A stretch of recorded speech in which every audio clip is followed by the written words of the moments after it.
All right, what's up guys? I just want to make a quick video. Everybody's asking me in the comments what to look for and what to watch out for when you're checking devices before you buy them and when you buy them to ensure you're safe and you're going to be making profit on that phone. So I'm going to be showing you guys my complete checklist that you go through for every single device that you buy before, during, and after to make sure that you're not getting ripped off and that you're going to make money exactly like you intended.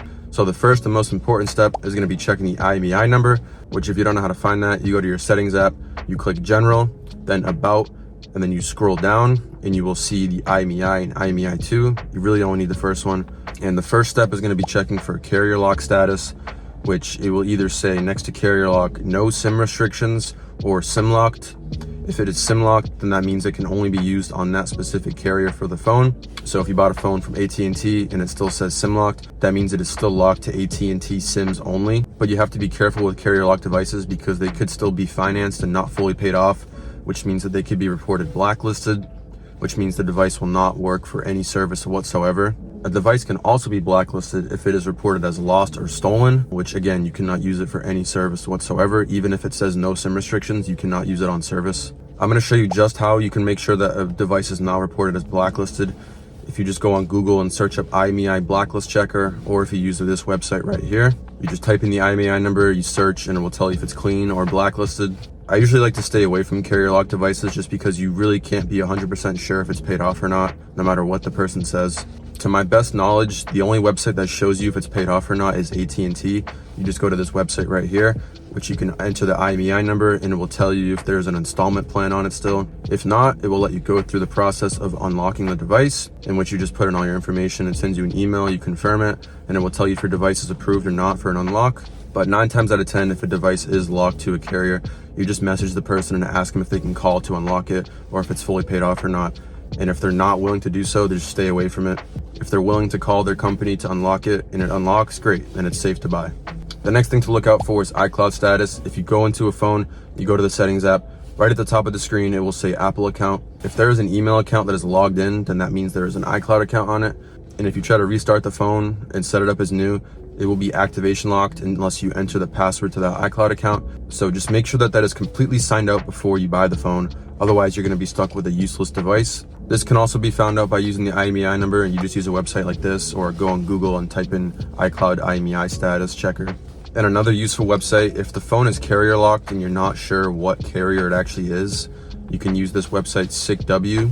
You get 2 free checks every single day. You just type in the IMEI number and make sure it's under carrier check, and it will tell you at the bottom what carrier it actually is on, and it will also tell you if it's locked or unlocked. And also, most people don't know, you can still buy and sell blacklisted and iCloud locked devices for parts or whatever. You can buy any device that is broken or has any type of defect. You don't have to restrict yourself to only buying phones that are in perfect condition, everything works. You can make money on every single phone you buy. People always buy every single condition, locked, broken, whatever, on eBay. Just make sure you know that you're buying the device for that specific reason. You don't want to be getting scammed or ripped off thinking you're buying a perfect condition phone and you find out it's iCloud locked. You're going to lose most of your money. So just make sure you're doing your research before you buy it and you know what you're buying. Another problem, people can be wary of giving out their IMEI number over text before you meet them. So if they're close by and you don't mind taking the drive, then it's worth just meeting up with them and checking it on the spot. But if it's like an hour drive and they don't want to give you the IMEI number, they don't feel safe, and let's say they don't have many reviews on their Facebook account, I'd probably just stay away. Most of the time, if their account looks sketchy and they don't want to give the IMEI number out, then it's probably stolen. So now we can move on to the physical checks of the actual device itself. So if the seller has not provided this information in the listing, most of the time they do, but some people just provide no information. You're going to want to make sure you ask them these questions before you meet up with them. Just the overall condition, like if it's cracked or has any deep scratches or anything scuffed, just make sure you see it in the pictures or it's in the listing or you ask them about it. Again, if the phone is cracked or damaged, you can still buy it and sell it on eBay. People will buy any phone. Just make sure you know that you're going to buy a damaged phone and the price is significantly less than a perfect condition phone. One thing I would stay away from is water damaged phones. They're pretty much always useless. The next check is the battery health. There are some people on Facebook that don't know what this means and they just check the actual charge battery of their phone. So if they haven't provided a picture or they say it in the listing, the way to find that is you just go into the settings, you go to battery, and then you go to battery health, and it should say normal, and then it will tell you the capacity. If it's one of the newer devices, it'll tell you how many times it's been charged. That's what the cycle count means. And then again, if it's one of the newer models, it'll tell you when it was manufactured and when it was first used. If the battery health is less than 80%, it will say service. People will still buy the phone if the battery is low, but just make sure you know that you're buying a phone that has a reduced battery. I would also try and negotiate the price if the battery is like 80% to like 83 or 84%. That's still kind of low. You want to be buying phones that are in like the 88 to 90 range. And if a phone is like 95% plus, then you're gonna have to pay a little bit more because that's a really good battery. The next thing to check is the cameras. Very, very important. Just make sure you're checking each zoom, 1x, 2x, 3x, and then the 0.5x. Also make sure there are no scratches on the actual lenses themselves. And also when you check the 3x, sometimes there will be black dots or blurry specks. This usually happens when you replace the camera or when you drop it too much. And then right after that, I would check the flashlight. Usually they always work, but you just want to be sure. Next thing you want to check is the volume. You just go to settings, sounds and haptics, and then you play a ringtone. And then the microphone, you want to go to the voice memos app. You just record yourself saying a little message like test, test, test, and then you play it back. It should always work. Next, you're going to want to check the touch screen and the LCD, which if you made it this far, you probably already checked that. If there's any spots that are not responsive, or if there's any like black dots or LCD spots, then you're going to want to knock off some of the price. That's definitely more significant than just a cracked screen, so make sure you're actually taking off a good chunk for that.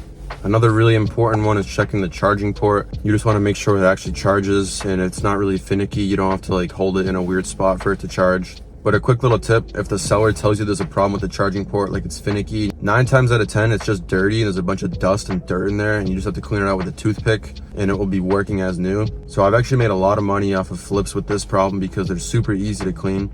But like I said, it's not guaranteed. Sometimes it actually doesn't work. So just make sure you're taking that into consideration when you're thinking about to get a really good deal. Sometimes it actually just won't fix.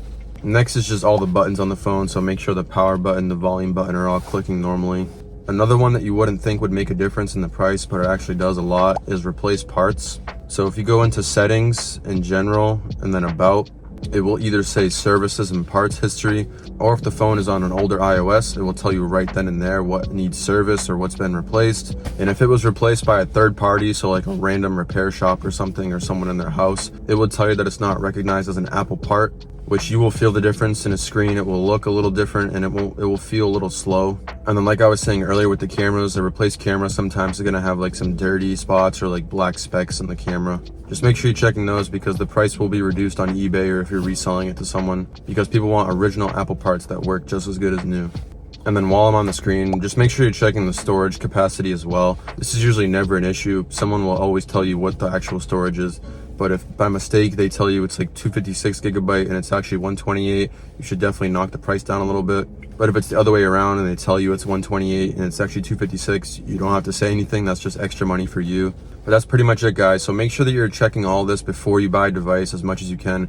Don't bombard the seller with questions and send them the whole entire checklist and ask them to answer every single question. Usually and hopefully they will have most of the information in the listing. And then when you're planning to meet up, just make sure you ask them a few other things. You don't have to ask them if the buttons work, if the battery's fine, if the charging port's fine. They will usually disclose if it's not. So just make sure you're finding out the most important things, whether the device is unlocked and not blacklisted. And then just ask them overall, like the condition. If you don't see anything in the listing, just make sure you know the condition of the phone.